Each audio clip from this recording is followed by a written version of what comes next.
What's going on YouTube? It's Cam Jim here bringing you another video to the channel and my first official NBA video. Today I'm going to be looking at who I believe are my top 10 MVP candidates for this season. Both looking at how they've played and how their play has affected their team's win-loss record. So something, a guy who's got great stats and their team isn't winning, they're going to take a little bit of a fall for that, just depending on how much they're winning or losing. So let's go ahead and get into it. First two guys I kind of want to look at are a couple of honorable mentions. I want to look at Pascal Siakam and Ja Morant. I think it goes without saying that without these two guys, it's very possible, it goes without saying, without these two guys on their respective teams, the teams would not be in the position that they are. Toronto's sitting at second in the East. They're sitting at the time of this recording. The Toronto Raptors are 36-14, and they're sitting at second in the East. They were only predicted to win about 46 games this year, so they're, shattering that easily. And as well as the Memphis Grizzlies were predicted to win about 27 games this year, and they're already at, I believe they're 24-25 at the time of this recording, and they're sitting at the 8th spot currently in the, loaded Western Conference. Both these guys are putting up great stats. Pascal Siakam's putting up about 24 points, 7.5 rebounds, and 3.5 assists. He's really picked up the load for what they lost with Kawhi Leonard leaving in free agency. And as well as Ja Morant, Ja Morant had big shoes to fill with Mike Conley going to Utah. And there wasn't really any energy in Memphis anymore. They went from grit and grind to a team that they didn't really have that identity anymore after they lost Zach Randolph, traded Marc Gasol away, and Mike Conley had been in and out of the lineup for the past couple of years. So Ja Morant has come in and been that guy to really spark the team again and, get Memphis rocking. They're sitting right now in the 8th spot. There's a possibility that they don't make the playoffs, but if they keep up the pace that they're going, they win about 44, 45 games. There's a very good chance that they make the playoffs at that 8th spot. And I think with what Ja Morant's been doing, he really deserves credit as not only probably the Rookie of the Year, but a possible MVP candidate in this season. Alrighty, so the next guy that we're going to be looking at, I have him as my number 10 MVP candidate. I have Trae Young. If the Atlanta Hawks were not the 14th team in the Eastern Conference, there's a very good possibility that he's close to even being an MVP finalist, because right now he's putting up about 29 points and 9 assists, about 4.5 rebounds a game, shooting 44%, 37 from 3, and about 84% from free throw. The Atlanta Hawks have more than likely been the most disappointing team of the season, but Trae Young has been the singular bright spot. As I said, he's averaging 29 points, 9 assists. He really has been the only reliable option for this Atlanta Hawks team. No one else has really, been that guy for the team other than John Collins. John Collins in the 24 games that he started is already the second leading scorer on the team. They just don't have, I don't know what it is, they just don't have it in Atlanta. Trae Young has really had to carry this team. And it's both defensively, it's offensively, they're just bad all around. But they're a young team. Trae Young's their young superstar. Maybe next year they'll have it figured out. But right now, Trae Young, I have him as my number 10 MVP candidate. You look at the other guys I have ahead of him, he has easily better stats, but it's not translating to winning. And for me, if you're just putting up a lot of stats and you're not winning, then, if you're 13-37, I can't really put you more than the number 10 spot in the MVP rankings, because it's just not translating to anything positive for the team. It's just translating to good numbers, really, is all Trae Young's done this year. So if he were to have, if Atlanta would be 500 right now, he would be an MVP finalist. But since they're 13-37, I have him as my number 10 MVP candidate. Alrighty, so coming in for my number 9 spot in the MVP rankings, I have Chris Paul, CP3. There was a time before the season started we were saying that Chris Paul wasn't even going to start the season with OKC. The brass in OKC were saying that the dream was that he never played a single minute in an OKC jersey. But I think that both parties would probably agree that the best thing that could have happened was Chris Paul stayed in Oklahoma City, because not only has he hasn't put up, he nowhere near is putting up the numbers that Trae Young is putting up, but he's taking a team that had no expectations, had expectations of being bottom of the league, bottom of the conference, and he's taken them to, they very well could have a top 4 seed in the playoffs by the end of the year. Whether they end up deciding to trade, Steven Adams or whoever they end up deciding to trade at the deadline, this team has a chance to be a very, very exciting team in the playoffs, both with Chris Paul, the veteran leadership he's brushing off to Dennis Schroeder and Shai Gilgeous-Alexander. I think above all, though, that he has led this team. They're 30-20 right now, I believe, at the time of this recording, and I can't see any other reason to point to their success other than CP3 at this point. Shai Gilgeous-Alexander has played out of his mind, but Chris Paul has really been that leader, that veteran for the team that's, kept them floating above water and really putting them as one of the elite teams. They're an elite team in the West right now. It's hard to say, but they're an elite team in the West, and no one saw it coming. And I believe that through CP3's success, that's put him up into the top 10 in terms of MVP rankings. He's averaging about 18 points and I believe 8 assists per game. Like I said, not amazing standout numbers, but it's translated to winning when no one thought this team would win. And for me, that puts him at number 9 in my rankings. Okay, so for my number 8 MVP, I have Donovan Mitchell, the shooting guard out of Utah. He's played pretty much out of his mind this year. He had an all-star caliber season, and he's played very well for a team that, they added Mike Conley, added Bogdanovich in free agency, but he's still been that leading scorer for them, being that go-to option, averaging about 24 points a game, averaging right around 4 assists and 4 rebounds per game. He's really been that, leading scorer, been the go-to guy, whether it's down the stretch, whether it's middle of the game, whether it's start of the game. He's really been that guy for them. And he could pretty much score from any position he wants, whether it's the outside, mid-range, whether he's dunking on someone. He's played pretty well this season. And it's translated to winning. I believe Utah is about 4th in the West right now, maybe 4th or 5th. And yeah, great stats translating to winning, and not really much more to say about Donovan Mitchell. I have him as my number 8 MVP candidate. Alrighty, so I know this next one might be a little bit controversial, but for my number 7 MVP candidate, I have Kawhi Leonard.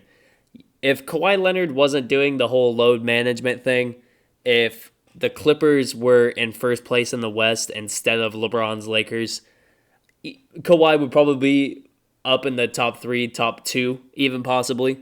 But he just doesn't play as much in the regular season, and that's fine. The MVP is a regular season award, and the regular season is not what Kawhi is worried about. Kawhi is worried about getting as many championships as possible, getting as many rings as possible, and, good for him. He doesn't need any regular season MVPs because he's going for finals MVP. He's going for finals wins. That being said, he's still putting up amazing numbers for the Clippers. And, the Clippers, they're winning with him. They're winning without him. Whether you want to say that hurts him, whether you want to say that helps him, he still has been putting up amazing numbers for the team. He just doesn't play enough during the regular season to really warrant a lot of MVP votes. If he played, upwards of 70 games a season, then he would be in contention for it. But I believe, he's going to be around the 60, maybe low 60, high 50s by the time the season's over. And that, to me, that just kind of doesn't really help his candidacy. But I still have him as my number 7 MVP candidate.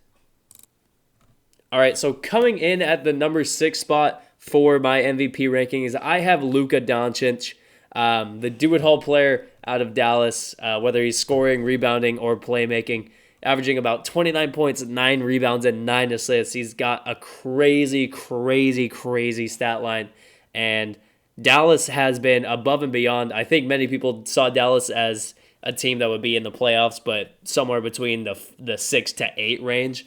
I don't know if many people saw, the step forward that Luka was going to be taking this year in his development. Like I said, he's averaging 29, 9, and 9, basically. He could very well end up being the first player in NBA history to average a triple-double and not win the MVP. That really speaks to how well the guys I have above him have played. But he right now is the number 6 player. There's not really much more that he can do. I don't really think there's much more he can do to really catapult himself into the top, 3 or 4 players. But what he's doing, it's not like what he's doing has hurt him. He's averaging great numbers. The team is winning. The only thing really that could help a little bit is if he was shooting a little bit more efficiently. He's going through an injury right now. He has a little bit of an ankle sprain going on right now, and he's projected to miss a couple more games. But right now he's playing great. He's got all his triple doubles. Everything he's doing is great. It's not enough compared to what some of the other guys ahead of him have been doing this whole entire season. But right now I have him as my number 6 MVP candidate. Alrighty, so this might be another controversial one, but hear me out. I have James Harden, the shooting guard for the Houston Rockets. I have him as my number 5 MVP candidate. I know he's the leading scorer in the NBA. He's averaging an unworldly 36 points, 6 rebounds, 7 assists. He's even doing it not super efficiently, but efficient enough, shooting about 44% from the field, 36 from 3. And about 87% from the free throw line. But he's kind of had a rough stretch. I originally had him as my number 4 candidate, but he's had a little bit of an odd stretch where he plays super well. Like just a couple days ago against New Orleans, he dropped 40. And then 2 or 3 days before that against Portland, he scores 18 points, shoots 25% from 3, 28% in general. He just has these weird stretches where he's very high in terms of points and assists and everything. And then he has games where he's super low. He's super inefficient. He's not hitting the side of the backboard even. So I don't know. If he's able to turn it on these last 30 games of the season, then there's a good chance that he could end up walking away with the MVP this year. But right now I have him as my number 5 candidate. I originally had him 4. But again, looking at what some of the guys ahead of him have been doing, I just had to put him ahead of him based on their consistency and what their team has translated out of their play. But right now he's again averaging the most points in the NBA. Was at about 6 rebounds, 7 assists. Still pretty much doing everything for Houston in terms of their offense, and he hasn't been bad defensively. He's not been his usual awful defense. But again, I have him number 5, and again, very high possibility he even walks away with the MVP. I just see him as my number 5 candidate at this point. Alrighty, so moving on to our number 4 spot for the MVP rankings, I have the forward for the Los Angeles Lakers, Anthony Davis, averaging, again, just like James Harden, averaging incredible numbers, about 26 points a game, 9 rebounds. Doing incredible things for the Lakers, averaging about 2.5 blocks per game. He's really fulfilled his role as being the other option to LeBron James, and even then, I think you could say that he's been the number 1 option in terms of scoring for that team, whether he's doing it in the post, whether he's doing it from the 3-point line even, whether he's doing it mid-range. He's played very well for the Lakers. If he had these numbers and was still on the Pelicans and he had the Pelicans at like the 4 or 5 seed, I would say that Anthony Davis could probably be a top 2 MVP candidate. But to me, playing with LeBron James, it's hard to win an MVP when you're playing with LeBron, let alone playing with a superstar on your team. It's kind of hard to me, at least. So I have him as number 4. There's a possibility it goes up depending on what happens. How if LeBron goes down and AD keeps leading the Lakers in scoring and everything, and he leads them to still the number one seed in the playoffs, then I could see him vaulting even into the number one spot. But right now I have him at my number 4 MVP ranking. Okay, so moving into the number 3 spot of the MVP rankings, I have Damian Lillard, the point guard for the Portland Trail Blazers, going on an absolutely incredible run right now for the Trail Blazers. I think in the last 5 or 6 games, he's averaging something like 45 or I think 48 points was that 6-game stretch that he had, as well as averaging about 10 assists a game. He's having an incredible year. He's pretty much putting up career numbers all across the board. He's averaging a career high in points. He's averaging a career high in assists, as well as 3-point percentage and field goal percentage. He's been more efficient than ever, and that's led to his career highs across the board. And he's the only player I could see out of any player that might not make the playoffs or won't be at least a title contender. He's one of the few players I could see, winning the MVP award this year. If he keeps averaging 45 points for the rest of the season, there's no way he doesn't get MVP, and there's no way the Portland Trail Blazers don't make the playoffs, in my opinion. As well as you look at the injuries that this team has had, even going back to last year, they've lost guys, just off a short list. They've lost Nurkic, they've lost Rodney Hood, they've lost, I believe, Skal Labissiere has been missing some time. Zach Collins has been gone since the beginning of the year. 3 of their top, 4 or 5 bigs, as well as, the Trailblazers traded away Myers Leonard at the end of last year. So he's lost his 4 top, bigs. And he lost Rodney Hood as well at the beginning of the season. So Portland's been completely ravaged by injuries. Even CJ McCollum is just getting off of an injury. So what Damian Lillard has done, it's much like James Harden was doing last year, where he had that crazy streak of 30-point games, 32 or something like that. But he has to be doing this because the Trailblazers are not... They've been playing better as a team, but they just are not at the talent level of other teams that they're playing. So Damian Lillard literally has to put the team on his back and carry them to victories. And to me, I have him as the number 3 spot. If he had been doing this maybe for a couple more weeks, he could be 1 or 2. But right now, I have him as the number 3 spot. Okay, so the guy that I have at the number 2 spot, and once you see who I have at number 2, you're probably going to be able to guess who I have as number 1. But at the number 2 spot, I have LeBron James, the, do-it-all guy for the Los Angeles Lakers, putting up about 25 points, 11 assists, a career high, and about 8 rebounds per game, as well as about a steal per game. There's not really much to say about LeBron that's never been said before. He's a guy that does it all for his team. He puts the team on his back, leads them in rebounding, leads them in points, leads them in assists. He's got AD with him this year, so it's a little bit harder for me to say that he's, the top guy in terms of MVP. But I think that there is a possibility that he could win it this year. But, ever since he won his last one in Miami, he has really not been getting the respect that he deserves in terms of being an MVP candidate. So it's not very likely that he'll win, but I just have him as my number 2 guy just because, you take away LeBron from a team, look what it's done to Cleveland. Look what it did to Miami for the first couple of years when he left.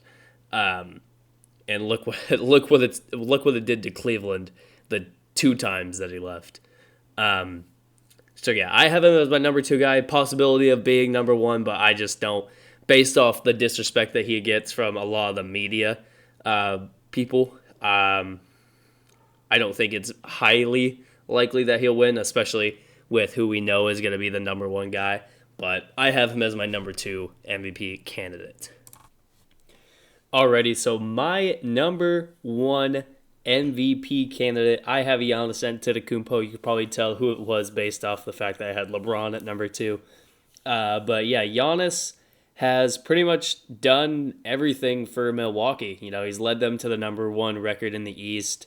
He's averaging right now a career high in points, right around a career high in assists, and as well as a career high in rebounds per game. He's really just been the guy for Milwaukee, and he's been, improving ever since he came into the league. And he's not even, he's playing the second least minutes that he's played this is the least amount of minutes he's played per game since his rookie season. And really the only thing that he has that could improve by the end of the season that would really make him a lock to win MVP is his free throw shooting. Right now he's at about 60%. If he could get that to about 70, even 75%, I think he'd be, a lock. He's shooting about 10 to 11 free throws a game, and he's making six of them. If he could get that to like 7, even just making one more free throw per game, that would totally do wonders for him in terms of the MVP ranking, at least in my opinion. But either way, even if he was shooting 45%, I think he would still be the number one MVP candidate. Averaging 30 points a game, 13 rebounds, 6 assists, averaging about a block and a steal per game. He's really Milwaukee's engine, and he's led them to an incredible record. They're more than likely going to be the team that comes out of the East, depending on how well Boston and all the other teams in the East can finish. But I have him as my number one MVP candidate, and if the season ended today, I think he would walk away as a 2-time. Likely, he could maybe win it unanimously this year, but likely walking away this year as a 2-time, 2 straight winner of the MVP award. Alrighty, guys, so that's going to do it for my top 10 MVP award candidates for this 2019-2020 NBA season, as well as the 2 honorable mentions that I had. If you want to see more videos like this, whether it's just NBA related, whether you want to see NFL videos, I'm going to be trying, now that the NFL season is over, to be trying to pump out as much off-season content as possible. And for the rest of the NBA season, I'm going to be trying as well to be pumping out as much content as possible. So yeah, I'll probably try to be putting out another one of these MVP ranking videos in a couple weeks once every team is about 65 to 70 games through the season, and then end the season with another one of these videos giving my final prediction for who I think is going to win MVP. I'll probably do as well add in my Rookie of the Year, Coach of the Year, 6-man, stuff like that as well when the season is over. So yeah, if you want to see more content, whether it's NBA, NFL, anything, if you think I should make a video on something, drop it in the comments below. If you like the video, make sure you hit the like button. If you dislike the video, make sure you hit the dislike button. At this point, any feedback in general is much appreciated. And yeah, hopefully I'll be seeing you guys soon with a new video. Have a good rest of the day, and I will see you guys later.